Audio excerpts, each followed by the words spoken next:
military intervention in the Republic of Niger. However, many Nigerians have shared concern on the possibility of war and its adverse impact on the country, while some users on social media reject the idea of engaging mercenaries. I have a private military company that the government of Nigeria says. Asari Dokubo is becoming a nuisance in Nigeria. I don't even know his position in Nigeria. He's becoming more like a Russia Wagner of Nigeria. Like, it's just like, for him, nobody can talk to him. You know, you have been having biggest issues with Nnamdi Kanu. The moment they arrest Nnamdi Kanu, it become like the boss, because all attention that was given to Nnamdi Kanu is not given to him. Anyway, before we give you the main video of today, I want you guys to watch this particular video of Arise TV News, what they said about this particular man, and we'll be right back to do some messages here. Leader Asari Dokubo also stormed Abuja in protest. Let's take a quick look at that video.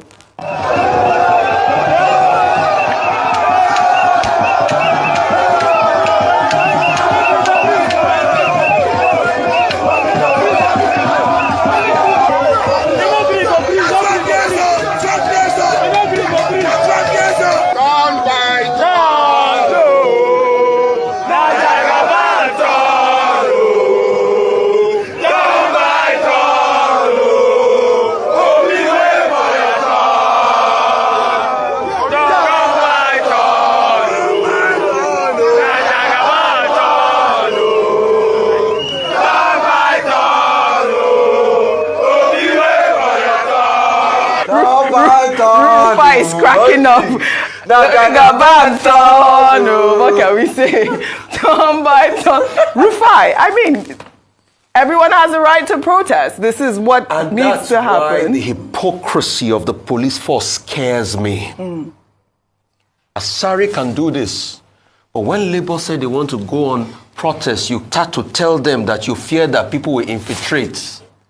Why didn't they infiltrate Asari's protest? Why is only Labour's own that the police used to shout that people might want to infiltrate? He has a right of protest. And he's chanted his songs. Turn by turn, no. Nobody should stop him. Just like nobody should stop anybody that wants to protest against the government. Ex-Niger Delta militant leader Asari Dokubo over the weekend, in a brazen show of support, unveiled a group of militants working for President Bola Ahmed Tinubu. Well, Dokubo, while addressing the militants on parade in a video that has now gone viral, one that anybody that misbehaves or seeks Tinubu's downfall will be smashed.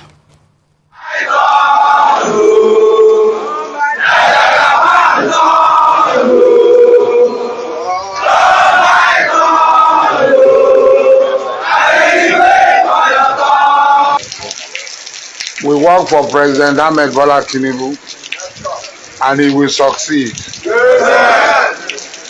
Anybody who is planning for him to fail, the person had already.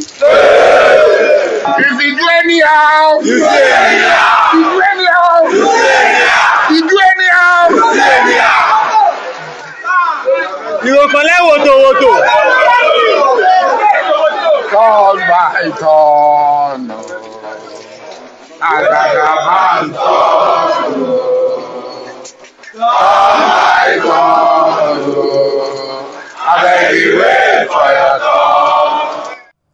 All right. What has Nigeria become? Turn by turn. Turn by turn. I beg you, wait for your turn. Wait for your turn. Dr. Bati, this is... You see how interesting Nigeria is? A situation whereby the president of Nigeria has the support of militants. Okay? And you ask yourself the question, how would one individual be able to put together a group of about 300? Yes. And I can mobilize. Well, I don't see them doing anything violent, but they are expressing loyalty, solidarity for President Tinubu. One of those curious things about our society, about the role of non-state actors within the polity.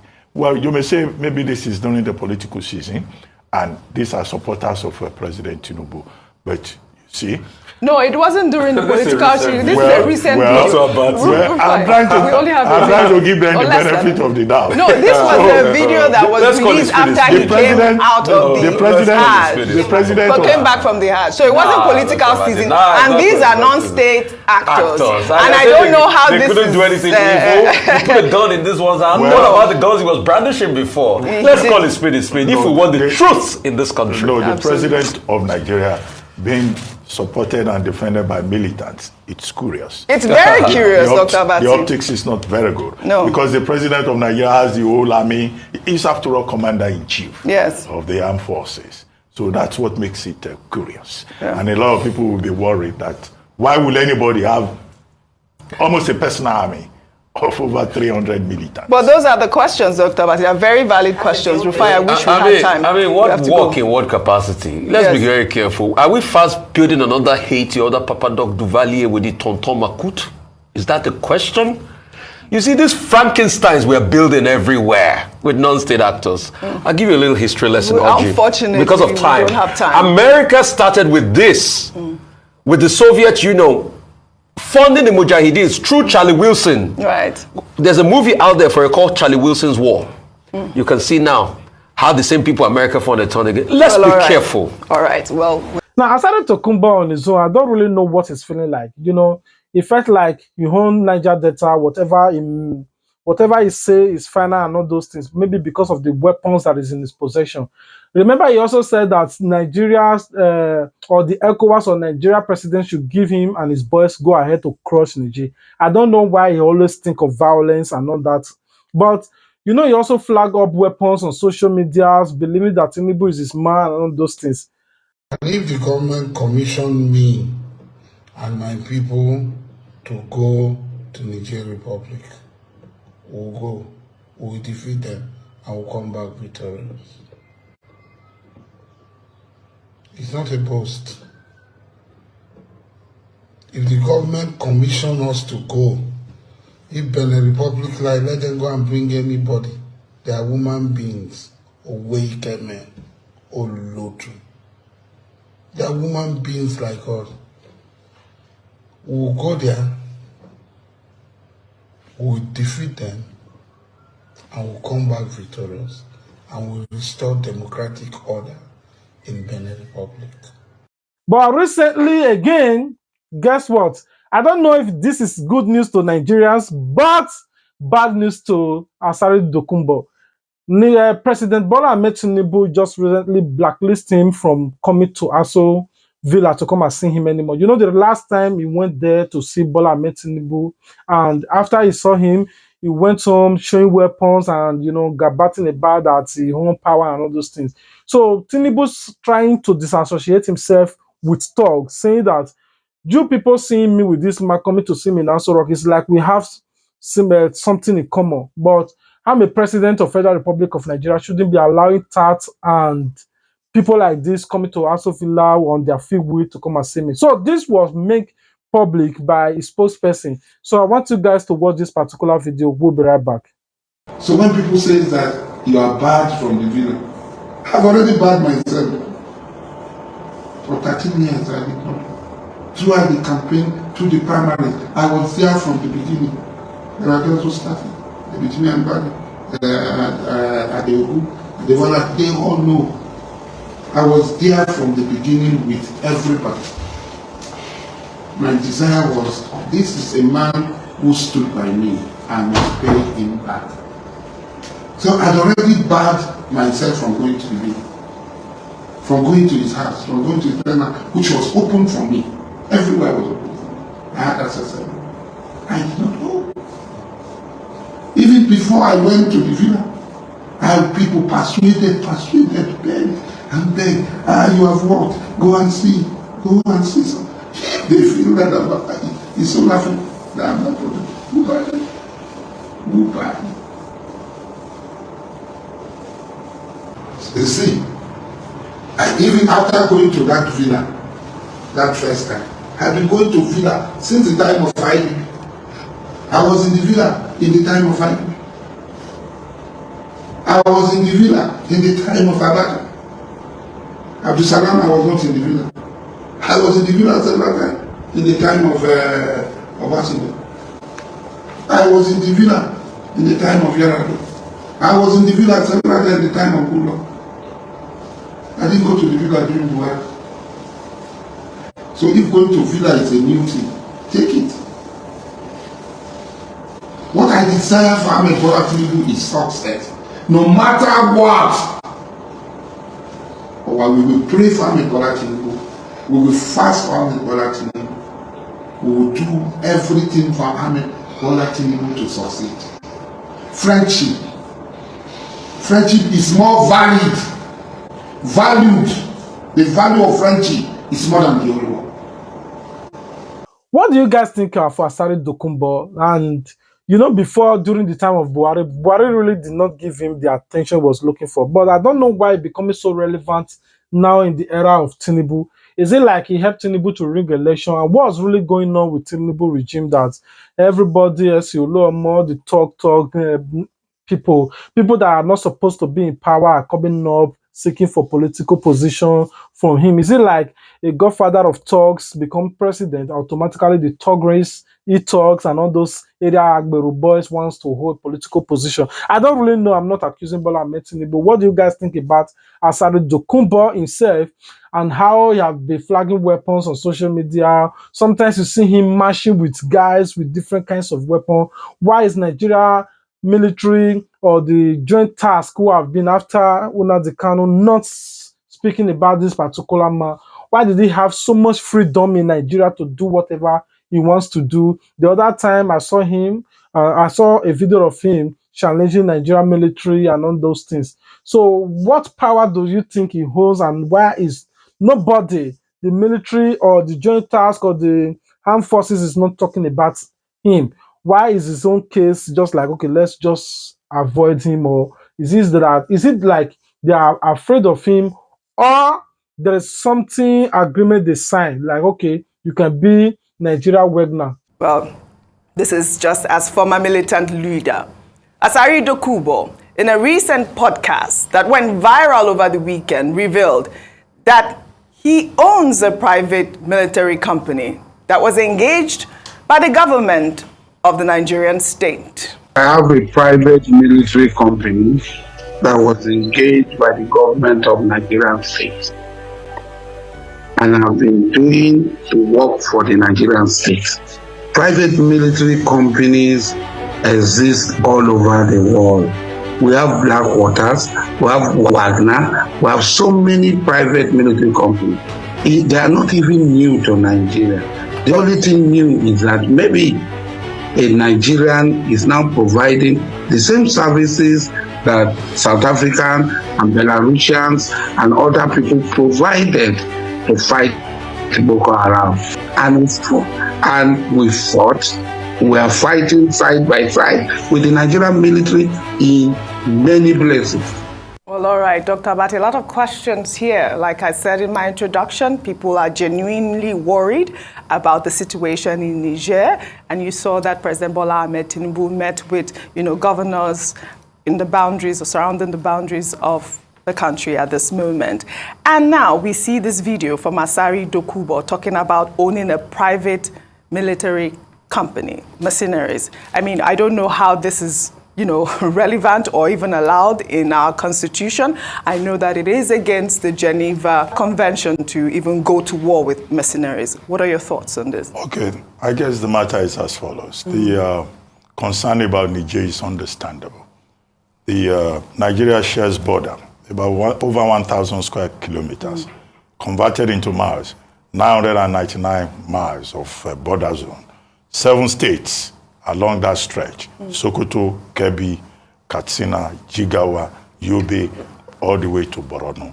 And those persons there are saying for cultural reasons, for ethnic reasons. I've heard some people saying they have brothers, they have cousins in Niger, and that nobody should come and wage war against their kith and kin. And that in any case, if that were to happen, it's the people in those 7 states that will be immediately affected, because you will expect that Niger will fight back, backed by Wagner, backed by Russia, backed by the other states, Algeria, Mali, Burkina Faso, Guinea-Conakry, who have said, well, we don't support any kind of ECOWAS military intervention in Niger. So clearly, there's an issue there. However, it's not only those northern states that will be affected, as we established. And as I've seen Mr. Tedwa Peterside also establishing, that, look, all of us will pay for it. If you close if the fly zone is shut down, then of course people will have to travel longer to get to Europe or to return to Nigeria from Europe or even within Africa. So all of us will bear the brunt. So the ethnic argument is something that is a bit delicate. What we can hold on to is that Nigerians are saying we don't want war. We have enough problem in Nigeria. Yes. Our president may be the leader of ECOWAS, but why don't we find other means of helping the people of Niger instead of starting a war, the end of which nobody can predict? So that is that about that. And that's why the Senate threw out the suggestion that they would need an approval, that the president needs approval to implement ECOWAS resolutions under, Section 5, Sub 4, of the 1999 Constitution. Now, the point about private military company, also called private military contractors, also called private security guards and all of that, or private military contractors or private military firms. It's a major issue in international law. Yes. In 1989, the United Nations passed a resolution 44/34, which dealt with this engagement of private military contractors. But it became effective in 2001. And the debate was at two levels. How do you engage PMCs in maybe international peacekeeping operations? And what is the difference, also nomenclature, between private military contractors and also private military guards? Yes. Okay, yes, in Libya, they were engaged. In Iraq, we heard about them. Okay, the example of Wagner has also been cited. Indeed, in 2014, Nigeria engaged some private military contractors, also known as mercenaries. But Nigeria was very careful. Nigeria used the word for training and logistics. They were supposed to train, I think, the 72 military squad. Yes. Strike force. Strike force, yes, 72 Strike force. at that time. But then when President Buhari took over, he probably being a soldier, and knowing how controversial the engagement of private military contractors is internationally, decided to move from it, and he didn't continue with that operation. In 2014, the issue was Chibok girls. So that's the background. But for Asari Dokubo to say that he runs a private military company, no, that would be an illegal company. Yes. It would be an illegal operation. If you look at the Nigerian Constitution, only the police is given powers for internal security. If the police is overwhelmed, then you can bring in the military for limited intervention. Yes. Although some of us have complained about the danger in using military for security, internal security work. The third category is what they call private security guards. Those private security guards, they are recognized by law. They are, under the Ministry of Interior, and the Establishment Act of the National Security and Defense Corps allows the Civil Defense Corps to license those private security guards who can be deployed either for public or private purposes. So if he's saying he has a private military company, no, that is wrong. Yeah. Because Nigeria does not recognize that.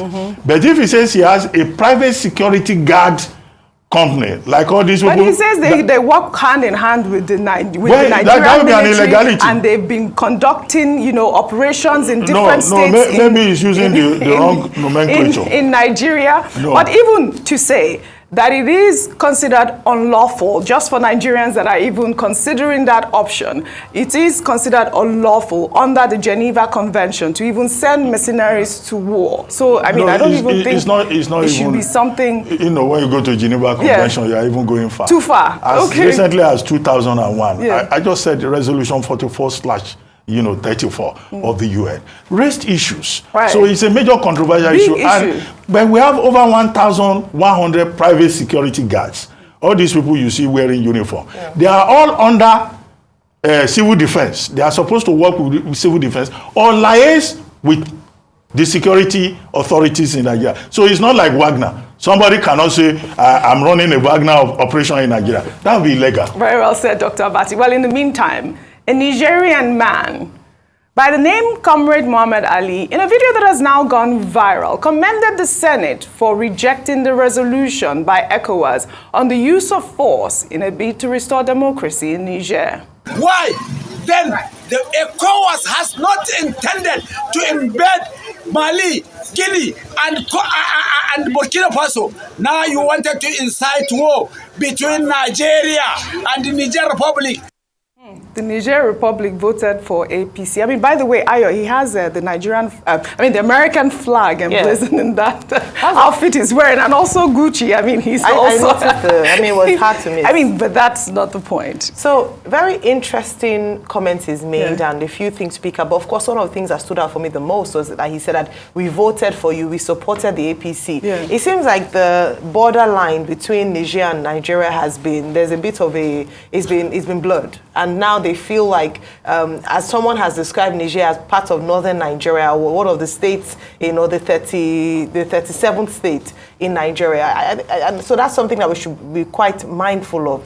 Yes, in terms of the relationship that Nigeria, particularly northern Nigeria, shares with Niger. However, and him talking about the fact that we've enjoyed cordial relationships, so why should you be coming to war? Why should you invade Niger? I think that conversation and decision lies with Nigeria and Nigerians. We might share a very similar name. We might share similar Nigerian, but that's where it ends. We are diplomatic brothers or diplomatic. We have a diplomatic relationship, but it shouldn't be. He's not Nigerian. I think let's spell that out. Now, in terms of putting an ethnic slant to it is also a big challenge. And earlier today, we talked about that. And we said that if Nigeria does decide to go to war or apply military force in Niger, it would affect all of Nigeria. Yes. It's not just the northern. Yes, initially, the first states that would be affected would be the 7 northern states that border with Niger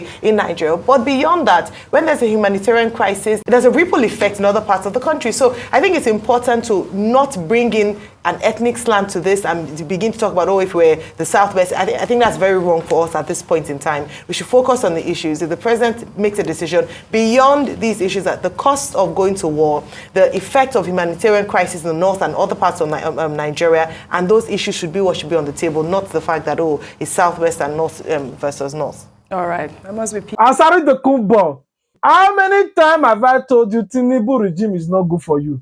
They will tear gas you. Your mumu done too much. Anyway, guys, this is what we're going to be ending the video. I love you guys. Remember, this is Plan B TV. Without you, there is no me. The little money you spent on your data to watch my video, may God make it back to you in million volts. Even if you spent 10,000 to buy data, God will multiply it by 70. Like you become 10 million. If you have faith, just say amen. God continue to make provision for you guys. Even in this regime, whenever things are going like this, God will make favor for you. God will turn every situation of this regime to the next 8 years or whatsoever of Tinubu to be of your own good. I love you guys. God continue to protect and guide you. Until we meet again in our next video. Peace out. Subscribe to get notified. And I see the show you support. Now say God bless you too. Sense on the bet. Plan B TV. Plan B TV. Plan B TV. Oh.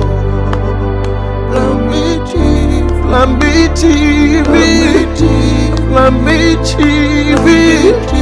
Plan B TV.